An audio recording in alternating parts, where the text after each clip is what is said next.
Hello मित्रों, good morning, जय सियाराम। तो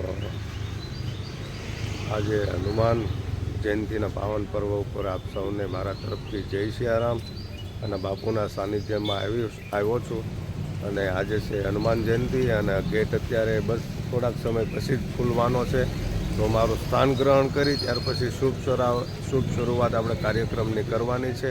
કોણ કોણ સંગીતકાર, કલાકાર, અભિનેત્રી, સેલિબ્રિટી કોણ કોણ આવે છે તે બધું આપણે બ્લોગમાં બતાવતો રહીશ। ત્યાં સુધી બ્લોગમાં બન્યા રહેજો।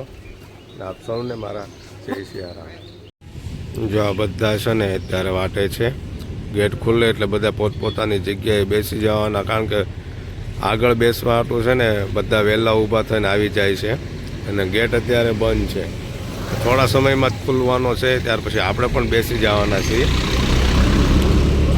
બાપુ જય સિયારામ। બાપુ જય સિયારામ। જય સિયારામ। એ પગ આવી જશે, પગ આવી જશે, સાઈડ મારો।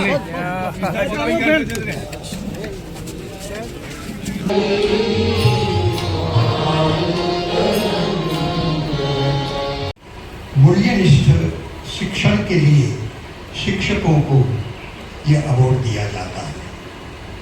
बुद्धिमताम वरिष्ठम श्री अर्जुन फिरोज खान, टीवी श्रेणी हिंदी, अभिनय क्षेत्र की अपरिमेय सेवा।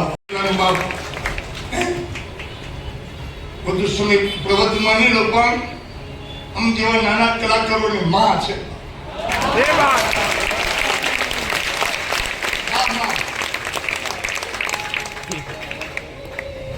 એ કોઈ ગોકુળ મથુરામાં જાય એ લખીએ અરે કાગળિયો રે પ્રેમનો લખીએ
हमारे फैमी साहब का एक शेर है, गदावी फैमी का। शब्द तो मैं भूल गया, लेकिन वो कहते हैं कि तुझे प्रणाम करने के लिए मुझे कितना बुलंद होना है, तुम्हें नमस्कार करने के लिए मुझे कितना बड़ा होना है।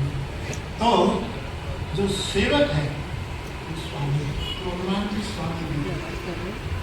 हनुमान जी मैं व्यक्त करता हूँ, हंस के बोला करो, बुलाया करो, हंस के बोला करो, बुलाया करो, ये बाप का घर है, आया गया।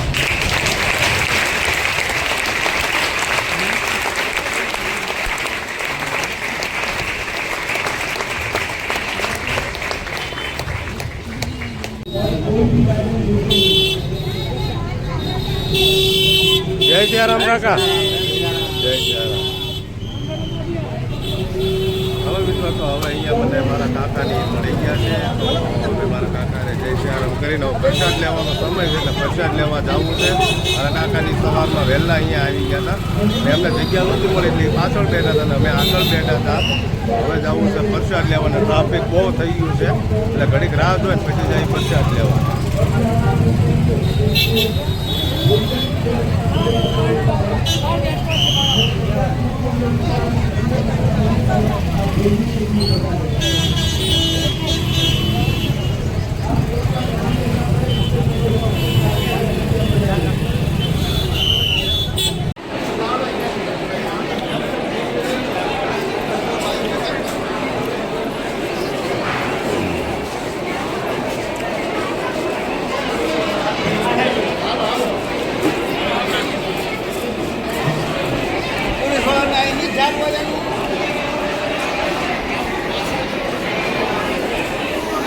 હાલો મિત્રો, તો જમીન થઈ ગયા છે નવરા. હું તો જમીન નવરો થઈ ગયો, આ બધા જમે છે હજુ હું એની વાટે છું.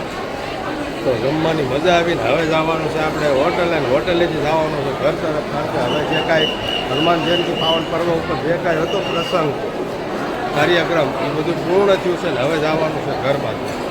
હાલો મિત્રો, તો આ છે બાપુનું ગામ એટલે કે તલગાજડા, ને અમે જાય છીએ રામવાડી અને વિશ્વનાથ મહાદેવ અને ત્યાં જઈએ છીએ. કારણ કે મારા કાકા અને દાદાની બધા વાડીએથી આવ્યા છે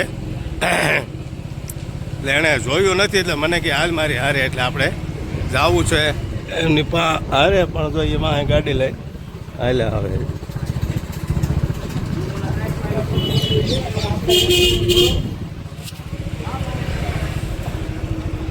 જો આ ગામની અંદર છે ને બે સાઈડમાં છે ને બાપુનો પ્રિય જે કલર છે કે નહીં, એ બે સાઈડ એ રીતનો કલર કરેલો છે આખા ગામમાં. એક જ કલરના મકાનો બકાનો બધું છે. અને આ રસ્તો છે કે જે બાપુની રામવાડી છે, પછી એમનું જે રહેવાનું સ્થળ છે ત્યાં. તો આપણે ધીમે ધીમે જઈએ છીએ. બાપુ પણ મને એવું જ લાગે છે.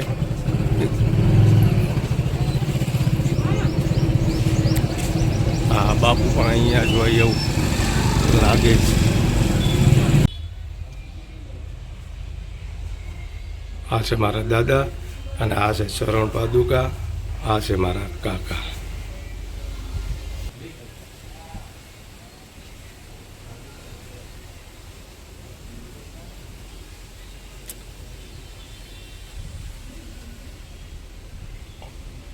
રામ જો એકદમ સરસ પથ્થરથી બનાવેલું છે, વ્હાઈટ પથ્થરથી, બેસ્ટ.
હાલો, બાપુના એનું જ્યાં સ્થાન છે રહેવાનું ત્યાં આપણે આવી ગયા છીએ ને આ ગેટ છે એમનો અને તે અંદર છે. હવે આપણે જવું છે વિશ્વનાથ મહાદેવ છે ત્યાં.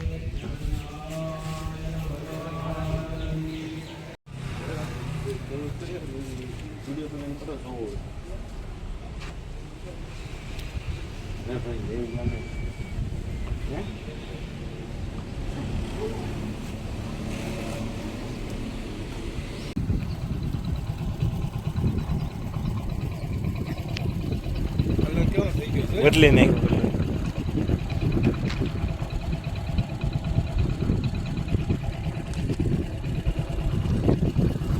આમાં મિત્રો તો એ કાગીડો છે ને કલર